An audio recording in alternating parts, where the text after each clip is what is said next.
Basically, this user is a Christian and comes from a Christian family and wanted to know how it is that someone would participate in the quote-unquote Wiccan lifestyle and still be Christian. And the answer is you don't, because there is no just Wiccan lifestyle. Wicca is a religion. If you want to practice magic and have that be part of your Christian lifestyle, then you be practicing witchcraft, which Wicca is a witchcraft tradition and a witchcraft based religion, but Wicca itself is more than just witchcraft. There are specific, tangible beliefs that are considered Wiccan beliefs. So if you just want to practice magic, I would suggest you get into Kabbalah or Rosicrucianism or Santeria or one of the more Christian-based witchcraft traditions, because there are some. Not to say that there isn't Christian Wicca, which is what I wanted to talk about, because it is possible to have Christian Wicca, and I wanted to explain a little bit about how that happens. First of all, Wicca itself is a syncretic religion, which means that it takes parts of other religions to form a new religion. And so Wicca itself is a very friendly form of religion to syncretism because of the way that it's set up. It's basically an overview of different European paths and mixed in with a lot of newer occult techniques and so forth and so on, like Victorian age magic and everything like that. So Gardner drew from many resources when it came to the backbones of Wicca, and therefore people can add their own influences and still have a very Wiccan system. For example, there's Buddhist Wiccans, and there's Hermetic Wiccans, and there's Norse Wiccans and Native American Wiccans, so forth and so on. There's people who have different influences, but because those influences meld so well with Wicca, it works as a cohesive religion that isn't different from Wicca itself. It's just personalized, so to speak. So what's the difference between that and Christian Wicca, you might ask? Well, the difference is that those paths all have a tie to nature. Christianity doesn't. And there's lots of contradictions and conflicting ideas between the two religions. So I wanted to talk first about what is essential to call yourself a Wiccan, at least in my mind. And then we'll talk about how one would meld that with Christianity and some of the problems that that would arise because of it. So one of the essential qualities that I think about Wicca is the idea of duality. Regardless if you believe in two gods or an entire pantheon of gods, or if you think that all the gods are existence in our inner universe, or if you think all the gods are just nature, Wiccans believe in a polarity system, which is that creation manifests between God goddess. It's that fertility cult model, and therefore you have to have at least one goddess and one god. Many people will have a triple goddess and a dual god. Some will just have one goddess and one god. Some will have many gods. Some will believe that those gods are just part of this the all of nature. And some will worship one god while recognizing many. Those are all valid forms of belief. And some will think that, the wolves are gods, and, the raven is a god, and the owl is a god, and those are your guiding spirits and those things that guide you in your natural journey around the earth. And that's also a form of a god. Some people believe the ancestors are gods. But regardless, within the Wiccans, within that, Wiccan construct, the idea of the fertility cult has to be present, which is, goddess and god. However you see it, there has to be a masculine and a feminine personality within that.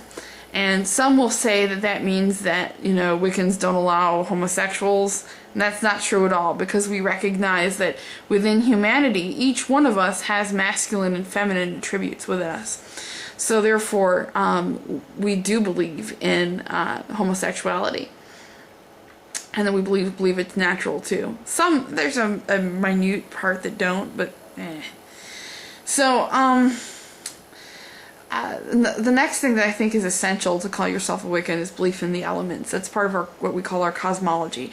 How we see the universe, the Earth, is that everything in the universe is made up of earth, air, fire, water, and or spirit. And that those elements are the essential elements, the building blocks, if you wish, for our universe.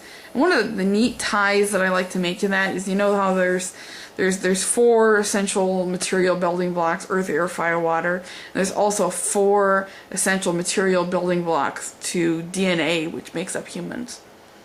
Pretty bitchin', huh? Anyway, magic, one must believe in both personal and universal magic, that you can do magic, and that you also believe that the universe itself is a magical place. Now, some people will say that not all Wiccans are witches, and I think that's a completely ridiculous statement. The word Wicca comes from the root word for male witch, and the whole tradition is based off of magic and witchcraft. So if you're not interested in magic and you think you're Wiccan, I don't think it works. There's plenty of other pagan paths that don't recognize magic, and but Wicca itself is a magical religion. Let's see. Belief in reciprocity. That is, that all energy that you send out come back in one way, shape, or form. Some people see that as the rule of 3. Some people see that as, like Newton's third law: every action has an equal and opposite reaction, that whatever you send out comes back to you that same way. And others believe that it's more of a karmic thing, which, would mean that you do one thing that's bad and you have this karmic debt, and you are worse off until you repay that karmic debt. If you die with that karmic debt, then it comes over to your next life, and you're born in a worse status than you were before. Anyway, then there's the belief in solar and lunar importance. And the reason I put that down is because, we believe that in order to attune to nature, you must be aware of these solar and lunar cycles, so to speak. So the cycles of the moon, which there are 13 of, and 12 or 13 depending on the year. And then there's 8 Sabbats, which are different kind of like solar markings throughout the year. We just had one less than a week ago. On the 20th, there was spring equinox. So you kind of have to recognize those to be Wiccan. And then, of course, this one I think is important.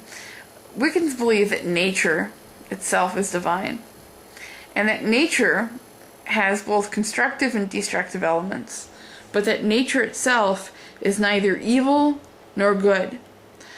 The reason is because in order to put labels like that on, that's a subjective thing. What's evil to one person is good to another. Therefore, nature as a whole can be neither. Which means the whole concept of the Christian God being tied to nature makes no sense. Because the Christian God is an omnibenevolent deity. Does that make sense? Omnibenevolent means all good, and therefore it contradicts that concept. Now, some might say that the Christian God represents the all and all the other gods, and therefore exists outside of that universal concept of nature, because it created that universal concept and therefore had to exist before it and therefore exists outside of it. I hope that I'm not going too fast for anybody. So, there's that. Then there's the whole idea of the Christian goddess. People might say, well, there is no Christian goddess.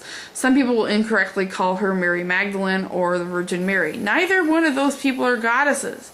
But Asherah, the goddess that was worshipped by the ancient Hebrews, and also worshipped by Mesopotamians and Canaanites and stuff like that under different names, Ishtar, Ashtaroth, she is definitely a goddess.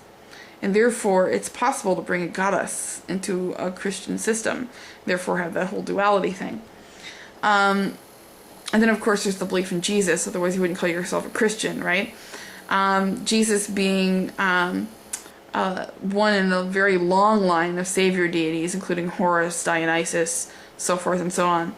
So that whole concept can be wrapped up into this neat little package of him having predecessors and him just carrying down this reciprocal line of savior deities. So that makes sense too. I'm not a Christian Wiccan, but I'm just trying to rationalize it for other people that may consider going down this path. It's possible, it's just very difficult, and I encourage anybody who has beliefs to rationalize why it is that they believe what they believe. If you can't do that, then there's no reason to do that. I read a book that was actually recommended to me by a bunch of Wiccans, by Dorothy Morrison, and I got to the first chapter and I threw it down and I wanted to spit on it. Puh. And the reason is that she assumes that the pagan, the Wiccan god, is omnipotent and doesn't explain why. And if you're going to write a book and not rationalize the beliefs, don't write. Just don't. It's not, yeah. If you're going to lay something like that out there, you better be ready to explain yourself. Otherwise, don't mention it.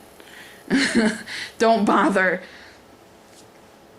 Anyway, as I said, if you're interested in just doing magic and you the Wiccan system isn't for you, then don't be Wiccan. There's plenty of books that you can get that are Christian spells and Christian witchcraft and so forth and so on.